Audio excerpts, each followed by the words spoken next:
नमस्कार, मैं हूं कपिल चौधरी। आप देख रहे हैं खबर टुडे न्यूज़। हादसों की हकीकत, आपका पसंदीदा प्रोग्राम लेकर के एक बार मैं फिर आपके सामने हाजिर हूं। 8 बजे रोजाना ये प्रोग्राम जाता है और मुझे लगता है कि आप लोग इसका काफ़ी बेसब्री से इंतजार करते होंगे। आज की कहानी, आज 4 मई है और आज मैं आपको एक ऐसी कहानी के बारे में बताने जा रहा हूँ कि जिसमें सुन करके आप ये सोचेंगे कि अपनी दुश्मनी निकालने के लिए क्या कोई इस तरह से भी कत्लेआम मचा सकता है कि उसको 5 बच्चों की लाश, उसको जो है 5 बच्चों की वो हत्या कर दे। क्या इस तरह से भी कोई दुश्मनी निकालने के लिए ऐसा कर सकता है? तो ये पूरी कहानी है। पूरी कहानी आज तक की जो कहानियाँ हैं सबसे हटके है। आज तक जो मैंने आपको कहानियाँ सुनाई हैं या कहानियाँ जो आपके सामने मैं लेकर आया हूँ, तो उन सब कहानियों से हटके है ये आज की कहानी। कहानी बिहार के गया इलाके की है। उस गाँव में एक रिटायर्ड फौजी थे, पीएन सिंह। पीएन सिंह के 3 बेटों की शादी हो गई थी और शादी के बाद उनके बच्चे हुए थे। घर में 3 बहुएँ, 3 बेटे और 11 पोते पोतियाँ, मतलब 10-11 पोते पोतियाँ, और पूरी तरह से खुशहाल परिवार था। 2013 में उस रात की दीवार, उस मतलब घर की दीवार पर रात को कुछ नाम लिखे मिलते हैं। पहले 5 नाम लड़कों के थे और बाद के जो आखिरी 5 नाम थे वो लड़कियों के थे। ये 10 नाम फौजी पीएन सिंह की बच्चों के थे और जो उनके घर की ही दीवार पर लिखे हुए थे। पहले कोई समझ नहीं पाया कि ये नाम किसने और क्यों लिखे हैं। किसी ने इसे सीरियस भी नहीं लिया क्योंकि सुबह होते होते उस घर में 5 लाशें मिली थी, वो भी बच्चियों की। और इत्तेफाक से जो सीक्वेंस में नाम लिखे गए थे, पहले 5 नाम जो लड़कों के थे और बाकी के जो 5 नाम थे लड़कियों के। पहले 5 नाम जो लड़कों के थे वो सही सलामत थे, लेकिन जो बाद के 5 नाम बच्चियों के थे, उन बच्चियों की अलग अलग कमरे में 5 लाशें पड़ी हुई पाई गई मॉर्निंग में। उन 5 को गोली मारी गई थी। पुलिस मौके पर पहुंचती है और दीवार पर लिखे नामों की बात भी पुलिस के कानों में आती है, देखती है पुलिस। हैरान कर देने वाली खबर थी, मतलब ये बात थी कि समझ नहीं आ रहा था कि इस दीवार पर जो 10 बच्चों के नाम लिखे हैं उसमें से 5 बच्चे छोड़ दिए जाते हैं और जो बच्चियां हैं उनको गोली मार दी जाती है। कातिल कौन है और दीवार पर नाम लिखने का क्या मकसद हो सकता है? तो ये तमाम तरह के जो सवाल थे वो पुलिस के सामने थे। पुलिस ये सोच रही थी कि जो 5 लड़के हैं, मतलब परिवार के जो 5 बच्चे हैं जो मेल हैं, उनको छुआ भी नहीं। और पुलिस जैसे तैसे अपनी तफ्तीश को आगे बढ़ाती है, जो पुलिस इन्वेस्टिगेशन है उसको आगे बढ़ाती है। तो पूरी कहानी इस तरह से समझ में आई कि जो रिटायर्ड फौजी पीएन सिंह हैं, घर के मुखिया हैं, उनके 3 बेटे हैं, पोते पोतियां हैं, घर में साथ में रहते हैं। उस रात घर के बाहर, मतलब जो आंगन होता है वहाँ पर सोए हुए थे। 5 लड़कियों की अलग अलग कमरों में जो लाशें मिली थी, 5 को गोली मारी थी। और बल्कि इसमें हैरान कर देने वाली बात यह थी कि इतना बड़ा परिवार होने के बावजूद उस रात 5 लड़कियों के अलावा वहां अंदर कमरों में कोई नहीं था। पीएन सिंह खुद घर के बाहर जो आंगन था वहां सो रहे थे। और जब फिर तफ्तीश हुई, पुलिस ने इन्वेस्टिगेशन आगे बढ़ाई, तो उसमें पता चला उनके जो बच्चे थे, बच्चे जो मेल थे, जो 5 बच्चे थे, वो पड़ोस में ही जानने वाले जो थे, पड़ोसी थे, उनके घर में सोए हुए थे। आखिर वो 5 बच्चे उनके घर में क्यों सोए थे? और जब 5 ये बच्चियां थी, जब रात को गोली मारी गई थी, क्योंकि गोली चलने की आवाज़ गांव में दूर तक जाती है, तो क्या किसी को गोली मारने की आवाज़ नहीं आई?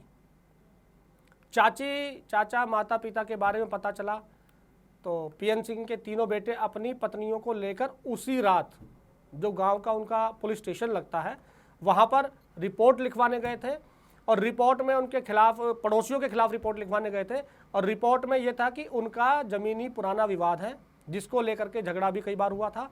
और जो 5 बच्चियां हैं, जो लड़कियां हैं, उनके साथ ये छेड़छाड़, इस तरह की जो है हरकत थे वो करते थे, ऐसा उनका कहना था पुलिस के सामने। पुलिस ने जब तफ्तीश की तो सारी कहानी सामने आई और परिवारजन से पूछताछ हुई। उन्होंने सीधा पड़ोसी पर शक जताया कि अमूमन इस तरह की जब घटना होती है तो पूछा जाता है कि भाई किस तरह की जो 5 बच्चियां हुई हैं, दिल दहलाने वाली जो घटना हुई है, उन 5 को गोली से उड़ा दिया गया है, उनकी जान ले ली है, तो पूछा जाता है कि आखिर भाई आपको किसी पर शक है? तो पीएन सिंह के पूरे परिवार ने पूरा का पूरा इल्ज़ाम पड़ोसी के ऊपर लगा दिया। यानी ये बताया कि ये पड़ोसी है, इससे हमारा झगड़ा रहता है, इसी ने हमारी 5 बच्चियों का कत्ल किया है। पुलिस उसे गिरफ्तार कर लेती है। गिरफ्तार करने के बाद जब उससे पूछताछ होती है, लेकिन पुलिस की इन्वेस्टिगेशन में ऐसा कुछ सामने नहीं आ पा रहा था कि जिससे ये पुलिस अंदाज़ा लगाए कि वाकई ही जो पड़ोसी है उसने इन 5 बच्चियों की हत्या की है। इस दौरान पुलिस पूरी तरह से तफ्तीश कर रही थी, हर तरीके से जो इन्वेस्टिगेशन के पार्ट थे, जो बिंदु थे, उनको लेकर के ध्यान में रख करके पुलिस तफ्तीश कर रही थी। केस अनसुलझा ही उस समय तक था। कातिल कौन था, कातिल का मकसद क्या था और दीवार पर जो नाम लिखे थे उसका मकसद क्या था, उसकी पहली भी अभी जो है पुलिस के सामने नहीं खुल पा रही थी। धीरे धीरे वक्त बीतता गया, गांव के लोगों में भी गुस्सा था, आसपास के जो गांव थे उनमें भी गुस्सा था, क्योंकि 5 कत्ल एक साथ एक रात में हो जाते हैं और पुलिस अभी तक इन्वेस्टिगेशन कर रही है और अभी तक कातिल का जो है पता नहीं है कौन है। तो इसको लेकर भी गाँव वाले काफ़ी गुस्सा थे। जिन लड़कियों का कत्ल हुआ था उनकी उम्र करीब 11 से करीब 18 साल के आसपास की बताई जा रही है।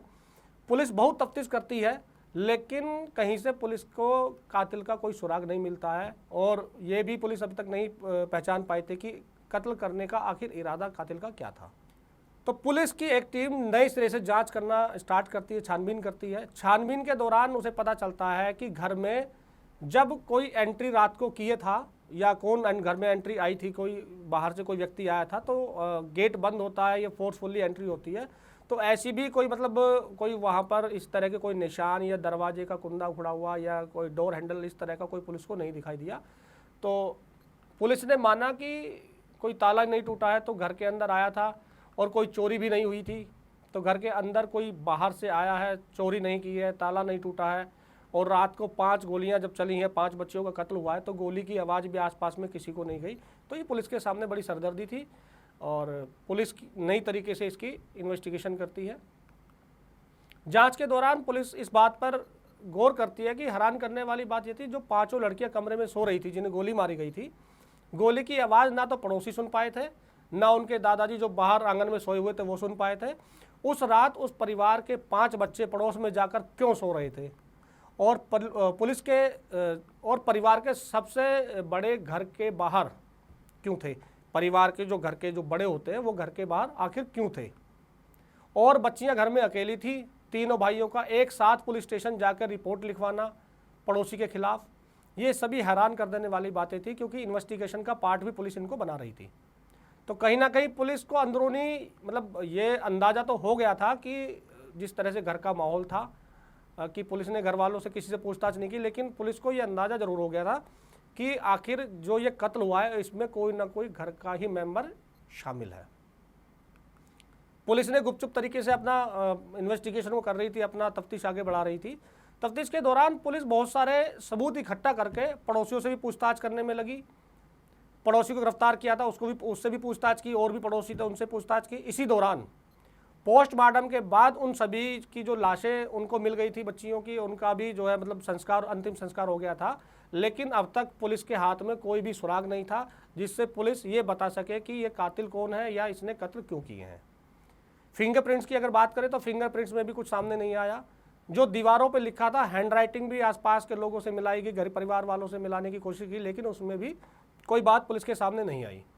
तो पुलिस की तफ्तीश बढ़ती गई, अपनी इन्वेस्टिगेशन को पुलिस ने आगे बढ़ाया, कोई सुराग नहीं मिल पा रहा था। इसी दौरान पुलिस ने यह सोचा कि जब कोई बाहर का शख्स नहीं है और घर वालों की जो जो डोर हैंडल्स हैं वो सब लगे हुए हैं, और अगर बात करें कि भाई कोई लूटने के इरादे से आया था तो उस तरह की भी कोई चीज़ें नहीं है, तो फिर पुलिस हर तरह के बिंदु को पॉइंट आउट करके हर तरह से जांच आगे बढ़ा रही थी। इस दौरान जिन पड़ोसियों को गिरफ्तार किया उनसे और उनके रिश्तेदारों से पूछताछ की गई, तो पता चला ज़मीनी विवाद था, पुराना विवाद था, छेड़खानी वगैरह की ये बातें बेकार थी। इसलिए कभी उनकी जो पुलिस है इसलिए कभी उनकी रिपोर्ट भी दर्ज नहीं करती थी, क्योंकि ज़मीनी विवाद को छेड़छाड़ से मिला करके चल रहे थे। तो कहीं ना कहीं पुलिस जो अधिकारी हैं वो इस बात से अंदाज़ा लगा रहे थे कि ज़मीनी मामला है, ज़मीनी विवाद है, तो छेड़छाड़ से इसका कोई मतलब नहीं है, तो इसलिए उनकी पहले कभी रिपोर्ट लिखी भी नहीं गई थी। इस मसले पर परिवार ने लोगों को, पड़ोसियों को यह भी धमकी दी थी कि हम लोग आपके साथ कुछ ऐसा करेंगे जिससे कम से कम आप लोगों को फांसी की सज़ा हो। ये लाइन जब पुलिस के सामने आई, पुलिस ने सुनी, 5 लाशें घर में पड़ी हुई, तो कहीं ना कहीं दोनों बातों को आपस में जोड़ा गया, इन्वेस्टिगेशन का पार्ट बनाया गया। और दूसरी बात, मोबाइल में उस रात की जो लोकेशन थी तीसरे भाई की, वो भी गांव में ही थी, जबकि उसका कहना था कि वो पुलिस स्टेशन गया था। तो कहीं ना कहीं पुलिस का जो शक था वो यकीन में बदल चुका था कि कातिल घर के ही किसी शख्स का हाथ है। इसके बाद पुलिस ने उस शख्स को बुलाया और उससे पूछताछ की कि उस रात तुम पुलिस स्टेशन में क्यों नहीं आए थे, और जबकि आप कह रहे हो कि पुलिस स्टेशन में आए थे, आपकी लोकेशन वहाँ पर नहीं थी। तो पुलिस के इस सवाल से वो कहीं ना कहीं घबरा गया। घबरा कर पुलिस के सामने वो, जब पुलिस ने पुलिसिया अंदाज में उससे पूछा तो वो कहीं ना कहीं अपना उसने इकबालिया जो जुल्म है वो कबूल कर लिया। और फिर उसके दोनों भाइयों और माता पिता को सबको बुलाया गया, जो लोग भी शामिल थे। लेकिन जब उनके सामने पूरी कहानी आई तो वो यूँ थी कि पड़ोसियों के साथ ज़मीनी विवाद लेकर, जो ज़मीनी विवाद था, इधर घर में 5 बच्चियाँ थीं, तीनों भाइयों की बड़ी बेटी, मतलब बच्चियाँ बड़ी हो रही थी, 11 से 17-18 साल उम्र थी उनकी। इनमें से एक भाई हमेशा कहता था कि मैं अपने पड़ोसियों को ऐसा सबक सिखाऊंगा, ऐसे केस में फंसाऊंगा कि कम से कम फांसी की सज़ा होगी और दुश्मनी भी जो है ख़त्म हो जाएगी। तो इस तरह जो ज़मीनी विवाद था, झगड़ा भी ख़त्म हो जाएगा। कहीं ना कहीं उसके मन में एक और चीज़ थी कि घर में 5 बेटियां हैं, बड़ी हो रही हैं, उनकी शादियां भी करनी हैं, दहेज भी होता है। तो इस तरह से मतलब जब गांव में किसी बच्चे की शादी होती है तो थोड़ा सा दहेज भी दिया जाता है, और गांव के आसपास के जो लोगों की उनकी दावत भी की जाती है, तो उसमें भी काफ़ी मतलब खर्चा होता है। तो उनके मन में कहीं ना कहीं ये था कि 5 बच्चियां हैं, इनका भी मतलब किस तरह से जो है शादी होनी है। तो 5 बेटियों का जो बोझ है वो भी उनके दिमाग में था।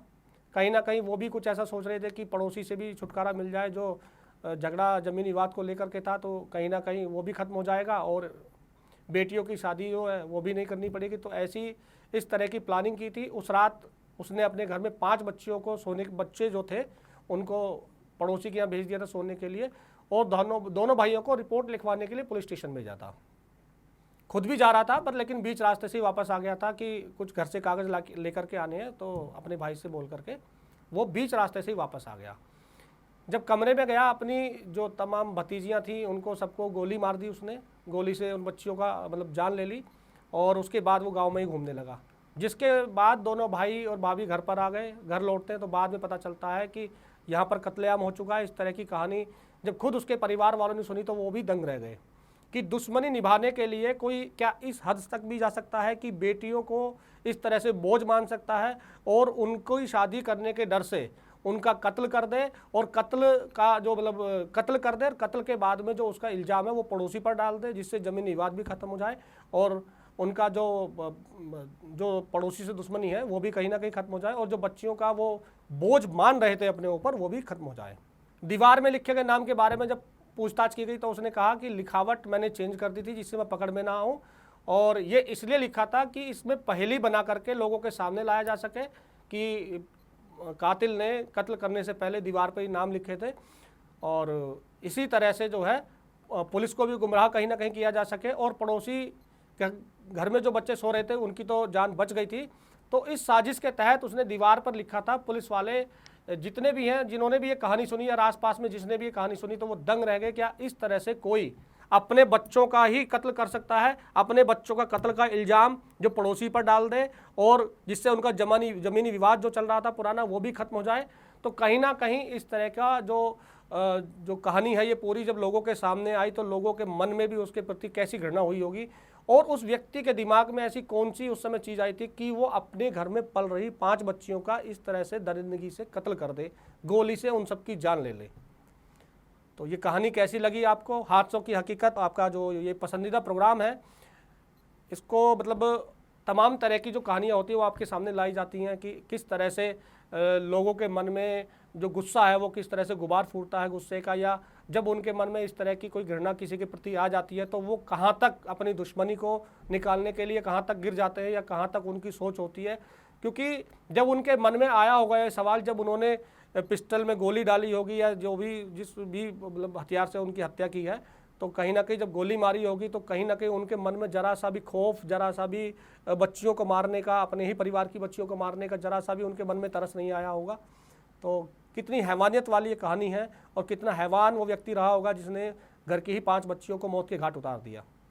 इस तरह की कहानियाँ, तमाम तरह की कहानियाँ हम आपको पहुंचाते रहेंगे। कहानी कैसी लगी चैनल को सब्सक्राइब कर दीजिए, और अगर आपको लगता है कि कहानी में कुछ फैक्ट्स हैं जो और भी लेने चाहिए तो इस तरह का जो सुझाव है वो भी आप हमारे कमेंट बॉक्स में डाल सकते हैं, या और कोई कहानी अगर आप सुनना चाहें तो उस कहानी को भी डाल सकते हैं कमेंट बॉक्स में, और उस पर भी हमारी टीम काम करेगी। वो कहानी भी हम आपके पास में लेकर के आएंगे। नमस्कार।